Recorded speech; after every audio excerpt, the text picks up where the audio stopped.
Mihawk versus Shanks, a debate that has the potential to rival Zoro versus Sanji. Now in today's video, what I'm going to be talking about, as you can see in the title and thumbnail, is why I think, Mihawk, he's just better. I don't make mistakes. I'm not just like the rest of you. I'm stronger, I'm smarter, I'm better. I am better.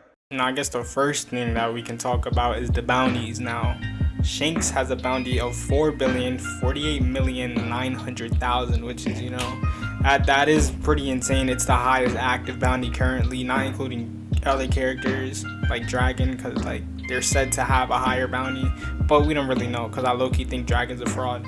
But anyways, this isn't about him. This is about Shanks and Mihawk. But Shanks' bounty is pretty insane. He's been active as a pirate for like, I'd like to say 20 years, over 20 years now. So it's a pretty high bounty. He's probably like the best Yonko, strongest Yonko. And yeah, he's pretty much the top of the food chain when it comes to this whole current pirate era. So the boy's tough, bro. He has the high bounty. He can back it up 100% because a lot of the stuff we know and the stuff we don't know, the stuff that's hinted. So like he's tough, bro. He is that guy. I can 100% say that Shanks is that guy. Now Mihawk though, and this is a good time to warn y'all that if y'all not caught up with One Piece after Wano, then y'all might want to click off because I might dive into some spoiler stuff here and there and some minor things from Film Red, but like those are the things that got revealed to the public. It's not like actual movie spoilers, but we're talking about bounties. Mihawk, his bounty, it's insane, bro. It's insane. 3.5 billion, 3,590,000,000, bro. Like, for a man with no crew that's been on, like, sitting on his ass for like the last 13 years as a warlord, bro, and his bounty is 3.5 billion, bro. Like that speaks for itself. I think what I think we can talk about with Mihawk's bounty and the growth of it is that we can assume that probably a little bit over 10 years ago from the current One Piece story, Mihawk became an emperor, or not an emperor, a warlord.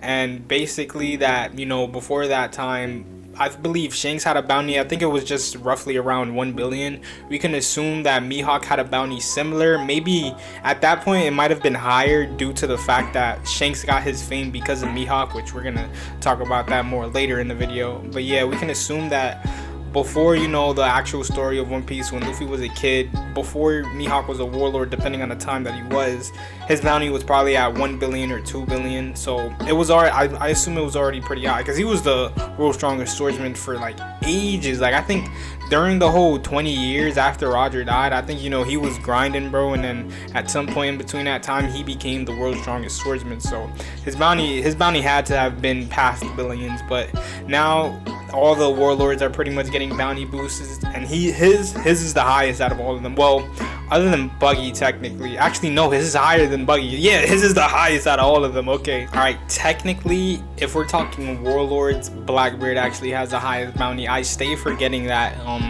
Blackbeard, he was a warlord. He was it for like one arc, to be honest, bro. He got Ace, became a warlord, got his crewmates out of prison, or got his crew from prison, And yeah, because Blackbeard's bounty is 3.9 billion, 3,996,000,000. So yeah, that's higher than Shanks, or not Shanks, that's higher than Mihawk's, but honestly not by too much, like by probably a couple 100 million. So Mihawk, he's up there, bro. So yeah, Mihawk pretty much has the third highest active bounty currently out of any pirate. Obviously Shanks is at the top of that, then Blackbeard, and then it's him, and then Buggy like right below him, I'm pretty sure. Now of course, like these numbers don't really compare to like when you got people like Whitebeard and Roger and Big Mom and Kaido, but that's a whole different era now, bro. I'm not trying to like discourage the fact that these current pirates, bro, like they're something, bro. Like you can debate that some of them are stronger than people like Roger or Whitebeard, but we're not here to debate that. All right, next thing I want to talk about is the actual influence. Not like the influence they have on the story, because obviously Shanks, he outclasses Mihawk in that regard, but like the influence they have in the world of One Piece. Now Shanks, he's pretty respected in the world of One Piece, like probably like the most high respected pirate that we've seen, because he's able to have discussions with the Gorosei. He might be a rat, he might not, who knows. and he's able to stop wars, you know, against pirate and marines, because the marines just respect him and respect his power that much. He's a pretty high regarded character, especially when he came to, you know, just say a little hi to Aramaki at the end of Wano and then dip. You know, Aramaki didn't want to deal with that. He had to deal with Shanks and his crew, so he wasn't with it. Now Mihawk's influence in the story is a little tricky one, because obviously Mihawk, when it comes to like a narrative point of view, he's not really as important as Shanks is. You know, he's kind of like, you know, kind of like the secondary goal, because, you know, Zoro's a secondary character. He's a main character, but second to Luffy. Now obviously you can infer and have headcanons like, oh, the warlord system began because of Mihawk or different things like that, but let's talk about the facts right now. We know that Mihawk, before he was a warlord, he was known as the Marine Hunter, bro. Now that's some pretty disrespectful, like that's a pretty disrespectful title to, like, for the Marines to be giving him, bro, because like he's really out here chopping your men down, bro. He's killing a bunch of Marines. They could have been young admirals, bro, vice admirals, captains, bro. Like, he was putting in work, bro.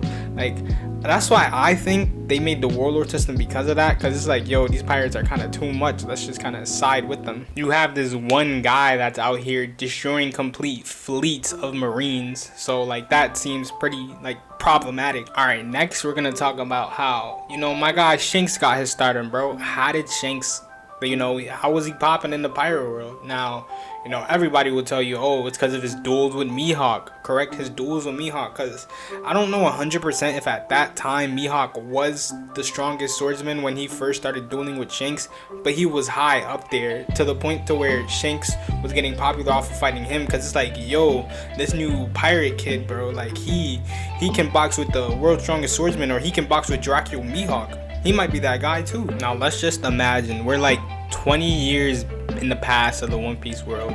There's this guy, Mihawk, Dracula Mihawk, Hawkeye, whatever you want to call him, and he's out here destroying marine fleets, killing a bunch of pirate captains, killing a bunch of, you know, marine captains as well. You know, he's not, I'm sure he didn't favoritize like marines or pirates. I'm sure he was murking both of them, but, you know, he was really known as the Marine Hunter, so he's murking vice admirals, murking captains and all that. And you got this other kid, you got Shanks, like, which I'd assume he'd probably be like 15 to 20 at this time.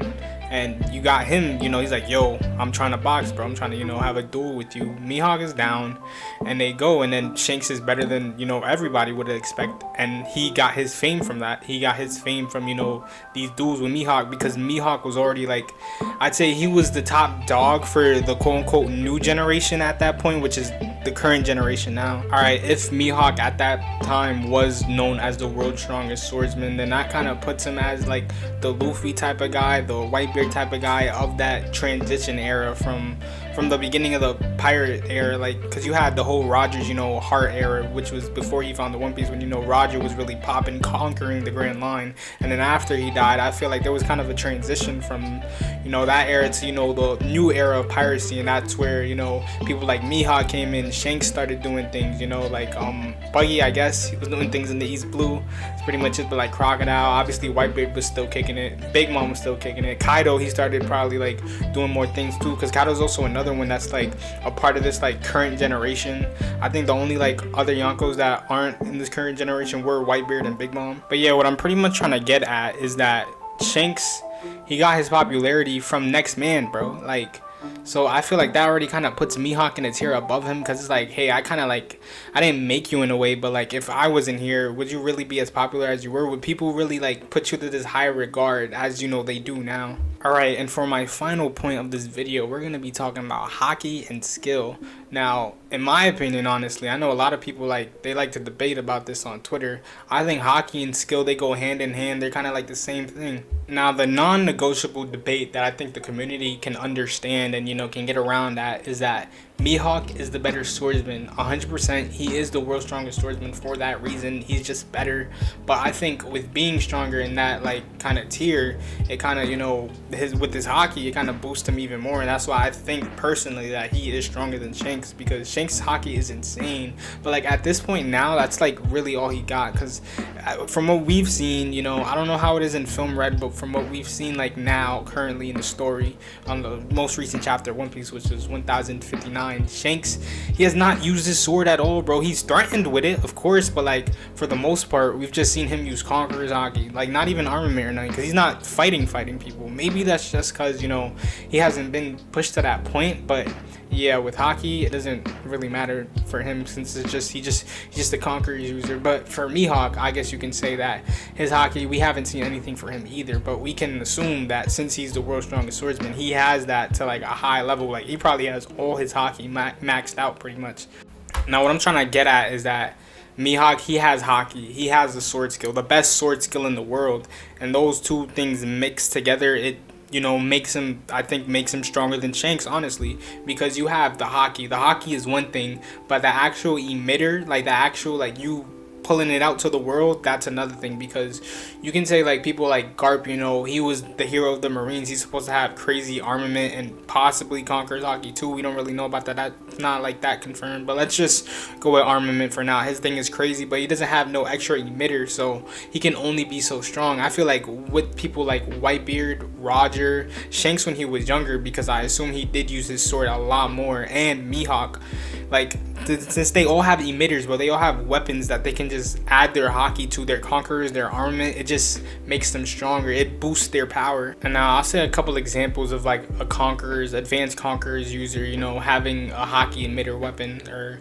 well, it's a weapon, but you know, it emits more haki pretty much. Like Kaido versus Luffy, even though Luffy did unlock advanced conqueror's haki too, Kaido still had the upper hand until Luffy went geared 5th. You know, he still had the upper hand. His haki, you know, just all in the combo, going crazy. Luffy, he did do better, but he wasn't winning until he got to gear 5th. Now another example of this, and this is probably going to be my final example before I close off the video, is Zoro versus King. Now Zoro, or King, matter of fact, he was definitely 100% for like 90% of that fight. He was the stronger opponent. He had the defense, he had the speed, he had everything against Zoro. Like the odds were really against him. And Zoro, he got Conqueror's haki, advanced Conqueror's haki awakening, only the very best. So he used that, and as he was, you know, he was getting used to it, and he was able to, you know, like look through King's flaws and like look through the cracks of like his defense and all of that.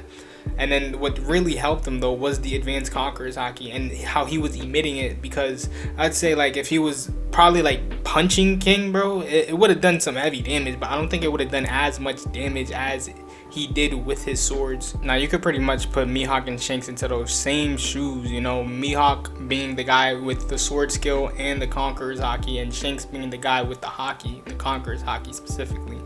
So Shanks, he can have all the haki in the world, but like since he's not really having anything boost the haki, he's not having no emitter, because we can only assume that he doesn't use his sword, because Mihawk is saying, oh, I'm not gonna fight you since you don't have your arm. We can assume that that's the arm that Shanks used to fight Mihawk, so he probably doesn't have as much, like as good of skill that he did back then when he did have the arm. Overall, this is pretty much why I think Mihawk is the better fighter, and like he's just overall better than Shanks. So I hope you guys did enjoy the video. If y'all disagree with me, like let's talk in the comments, bro, because like I'm really down with the debates. But yeah, if y'all like this video, please leave a thumbs up, and I'ma see y'all when I see y'all.